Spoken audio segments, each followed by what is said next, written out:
আমার স্বামী আর শাশুড়ির অত্যাচারে আমাকে আজ মরতে হলো। তার একমাত্র কারণ হলো আমার বাবা আমার শ্বশুর বাড়িতে এবার ইফতার দিতে পারবে না, আর ইফতার ছাড়া সংসার করা হবে না। আমি কুমিল্লার মেয়ে, আমার বাবা একজন মালয়েশিয়া প্রবাসী। 5 ভাই বোনের মধ্যে আমি সবার বড়। আমার বিয়ে হয়েছে কুমিল্লাতেই। আমার শ্বশুর বাড়ির আর্থিক অবস্থা বেশ ভালো, আমার বাবার বাড়ির আর্থিক অবস্থা তেমন একটা ভালো না। আমার বিয়ে হয়েছে 5 বছর হলো। 4 বছর একটানা আমার বাবা রোজার মধ্যে ইফতার পাঠিয়েছে আমার শ্বশুর বাড়িতে। এবার আমার বাবা আমার শ্বশুর বাড়িতে আর ইফতার পাঠাতে পারলো না, তারও একটা কারণ আছে। আমার মেজো বোনটার গত বছর বিয়ে হয়েছে, এবার ওর বাড়িতে ইফতার দিতে হবে। বাবা 10 বছরের মতো মালয়েশিয়া ছিল, মালয়েশিয়া থেকে বাবা একবারে চলে এসেছে। আমার বাবা এখন অটো রিক্সা চালায়, টুকটাক কাজ করেই আমাদের সংসার চলে। আমাদের 5 ভাই বোন সাথে বাবা মা মিলে 7 জনের পরিবারটা বেশ বড়। এই বড় পরিবারটার ঘানি টানতে টানতে আমার বাবা বেশ ক্লান্ত হয়ে পড়ে। আমার একটা ভাই আছে, আমার ভাইটা সবার ছোট। আমরা 4 বোন, তারপর আমার ভাই। তাই পরিবারের কাজ করার মতো শুধুমাত্র আমার বাবাই আছে।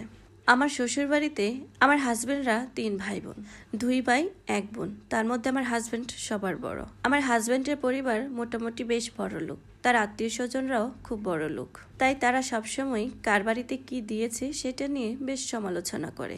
কার শ্বশুর বাড়িতে কি এনেছে, ইফতারে কি দিল, ঈদে কি গিফট দিল, এসব নিয়ে বেশ আলোচনা করে। আমার বিয়ের পর বাবা 4 বছর বেশ ভালো পরিমাণে ইফতার দিয়েছে। আমার বিয়ের 2 বছর পর আমার ননদের বিয়ে হয়েছে। আমার বাবা যখন আমার শ্বশুর বাড়িতে ইফতার নিয়ে যেত, সেই ইফতারগুলা খাওয়া হতো না, সবগুলো ইফতার আমার ছোট ননদের বাড়িতে পাঠানো হতো।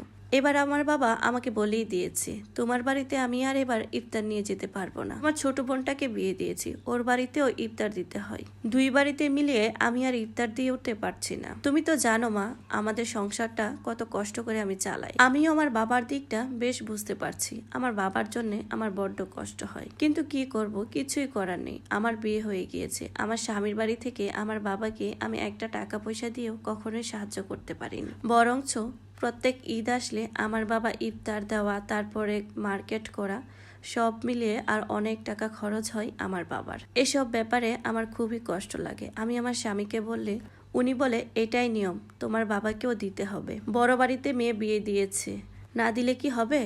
তোমার বাবা ইফতার দিতে পারলেই তুমি সুখে থাকবে, আর দিতে না পারলেই তোমার কপালে দুঃখ আছে। আমি এবার আমার শাশুড়ি মাকে বললাম, মা, আমার বাবা বলেছে এবার আর ইফতার দিতে পারবে না। শাশুড়ি মা রেগে বলেন, তোমার বাবা কি এমন ইফতার দেয়? প্রতি বছরই তো 200-400 টাকা ইফতার দেয়, এবার তাও দিতে পারবে না? ফকিন্নির বাড়িতে বিয়ে করালে যা হয়। ছেলেকে পই পই করে বলেছিলাম, এই বাড়িতে যাস না, এই বাড়ির মেয়েকে বিয়ে করিস না, এই বাড়ির মেয়েকে বিয়ে করলে আমি সমাজে মুখ দেখাতে পারবো না। তারপরও ছেলেটা কথা শুনলো না, বিয়ে করে নিয়ে আসলো। তোমার বাবা ইফতার না দিলে আমি আমার আত্মীয় স্বজনদের কাছে মুখ দেখাবো কি করে? আমি এত কিছু জানি না, তোমার বাবাকে বলবা ইফতার দিতে। আমার স্বামী আমাকে একই কথাই বলছে, ইফতার না দিলে আমাকে ডিভোর্স দিয়ে দিবে। এসব চিন্তা আমি আর করতে পারছি না, তাই আমি সিদ্ধান্ত নিলাম আমি মারা যাব আর সবকিছু আমার একটা ডায়েরিতে লিখে যাব। আমার একটাই চাওয়া, আমার মতো আর কোনো মেয়েকে যেন ইফতারের জন্য মারা যেতে না হয়। এরকম শ্বশুর বাড়িতে আপনারা আপনাদের মেয়েকে কখনোই বিয়ে দিবেন না।